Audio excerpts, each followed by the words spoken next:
दोस्तों, जिस प्रकार शिव भगवान की लीला अनंत है, उसी तरह उनके अवतारों से जुड़ी कथाएं भी अनंत है।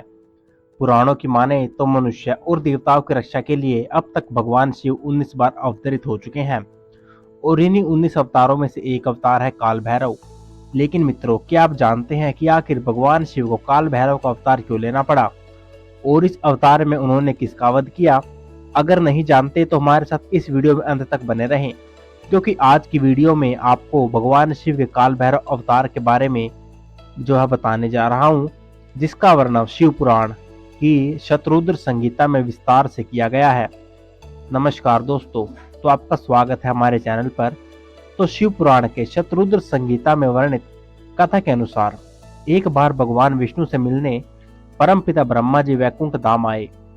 तब भगवान विष्णु ने ब्रह्मा जी से कहा, हे ब्रह्मा, क्या आप बता सकते हैं कि इस सृष्टि का सबसे बड़ा रचनाकार कौन है? भगवान विष्णु के मुख से यह सुनकर ब्रह्मा जी बोले, हे नारायण, यह भी कोई पूछने की बात है। सभी जानते हैं कि इस सृष्टि के रचयिता जो है मैं हूँ, इसलिए सृष्टि का सबसे श्रेष्ठ रचनाकार भी मैं ही हूँ। ब्रह्मा जी के मुख से ऐसा उत्तर सुनकर विष्णु जी हैरान हो गए। फिर उन्होंने देखा कि ब्रह्मा जी के मुख पर अहंकार और अति आत्मविश्वास के चिन्ह उभर कर आए हैं। वह मुस्कुरा रहे हैं। यह देख भगवान विष्णु क्रोधित हो उठे। फिर क्रोध में उन्होंने ब्रह्मा जी से कहा, हे ब्रह्मा, मेरे होते हुए तुम सृष्टि के सर्वश्रेष्ठ रचनाकार कैसे हो सकते हो? फिर कुछ क्षण दोनों में बहस हुई और दोनों खुद को श्रेष्ठ बताने लगे। देखते ही देखते बहस विवाद के रूप में परिवर्तित हो गई। तब भगवान विष्णु और ब्रह्मा जी ने तय किया कि चलो वेदों से जाकर पूछते हैं कि हम दोनों में सबसे बड़ा रचनाकार कौन है। इसके बाद दोनों सबसे पहले ऋग्वेद के पास पहुंचे और उससे पूछा कि ऋग्वेद, यह बताओ, हम दोनों में से इस सृष्टि का सर्वश्रेष्ठ रचनाकार कौन है? ऋग्वेद ने जब उनका यह प्रश्न सुना तो वे मुस्कुरा उठे और बोले, हे नारायण, न तो आप श्रेष्ठ रचनाकार हैं, न ही परमपिता ब्रह्मा। यदि कोई सर्वश्रेष्ठ रचनाकार है तो वह भगवान सदाशिव, वह ही सर्वशक्तिमान है और सृष्टि के सभी जीव जंतु भी उन्हीं में जो समाहित है। ऋग्वेद के मुख से ऐसे जवाब सुनकर वे दोनों यजुर्वेद के पास पहुंचे और वही प्रश्न किया जो उन्होंने ऋग्वेद से पूछा था। तब यजुर्वेद ने उत्तर दिया, हे नारायण, हे ब्रह्मा, यज्ञों के द्वारा हम जिसे पूजते हैं वह सबसे श्रेष्ठ है और वह सदाशिव के अलावा और कोई नहीं हो सकता।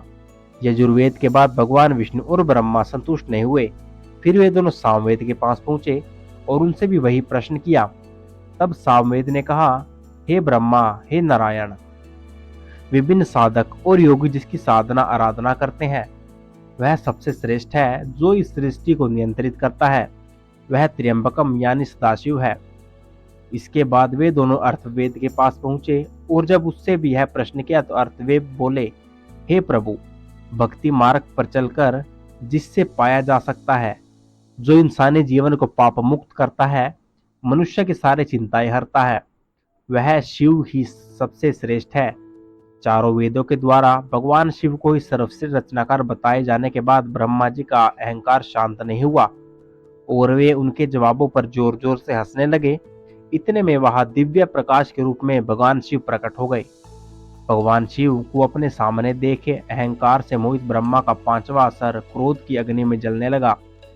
यह देख भगवान शिव क्रोधित हो गए और उन्होंने उसी वक्त अपने एक अवतार की रचना की। उसे काल नाम देते हुए कहा कि हे काल, तुम मृत्यु के राजा हो, तुम्हें सारी सृष्टि काल भैरव के नाम से जानेगी। फिर शिवजी ने अपने अवतार काल भैरव को आदेश दिया कि ब्रह्मा जी का वह पांचवा सिर काट दे जो अहंकार से मोहित हो गया। भगवान शिव का आदेश पाते ही ब्रह्मा के क्रोध से जलते सिर को काल भैरव ने अपनी अंगुली से उनको धड़ से अलग कर दिया। काल भैरव द्वारा अपना सिर काटे जाने के बाद ब्रह्मा जी को यह आभास हुआ कि वे अहंकार में आकर खुद को सर्वश्रेष्ठ समझने की भूल कर रहे थे। फिर उन्होंने भगवान शिव से क्षमा मांगी और इस प्रकार भगवान शिव की कृपा से विष्णु और ब्रह्मा जी के बीच हुआ जो विवाद उत्पन्न हुआ था वह समाप्त हो गया। इसके बाद भगवान शिव ने ब्रह्मा जी को क्षमा कर दिया और उसे काल भैरव, ये दोनों मेरे ही समान पूजनीय है, इसलिए भूल कर भी इनका अपमान मत करना। फिर भगवान शिव ने काल भैरव से कहा कि हे भैरव, ब्रह्मा जी का सर कटने के कारण तुम पर ब्रह्म हत्या का दोष लग गया है। इसलिए तुम तभी तीर्थ स्थानों पर जाओ ताकि तुम्हें ब्रह्म हत्या से पाप मुक्ति मिल सके। इसके बाद भगवान शिव को प्रणाम कर काल भैरव ब्रह्मा का कटा हुआ सिर अपने हाथ में लेकर बारी बारी कई तीर्थ स्थानों में गए।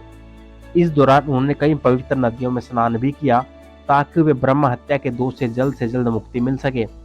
परंतु उन्होंने देखा कि ब्रह्म हत्या का पाप हर जगह उनका पीछा कर रहा है। लेकिन जैसे काल भैरव काशी पहुंचे, उनके हाथ से ब्रह्मा का कटा हुआ सिर गिर गया और इसके साथ में ब्रह्म हत्या के दोष से मुक्त हो गए।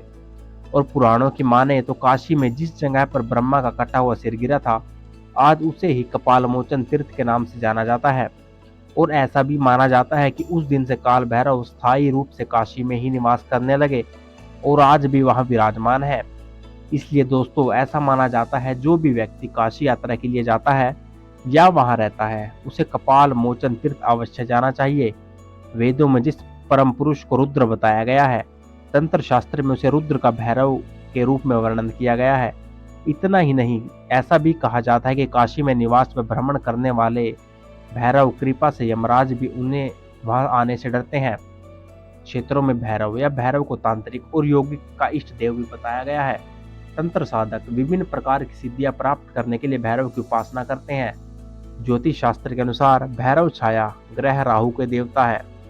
इसलिए वे लोग जो राहु से मनोवांछित लाभ पाने के इच्छुक है, वे भैरव की उपासना कर उन्हें प्रसन्न करने की कोशिश करते हैं। तो हे मित्रों, अगर आप सभी काशी यात्रा पर जाए तो कपाल मोचन तीर्थ अवश्य जाइएगा। और इसी के साथ आज की यह कथा समाप्त होती है। अगर आपको हमारी यह कथा पसंद आई तो चैनल को ज़्यादा से ज़्यादा लाइक और शेयर जरूर कीजिए और दोस्तों चैनल को सब्सक्राइब जरूर कीजिए। And thank you for watching.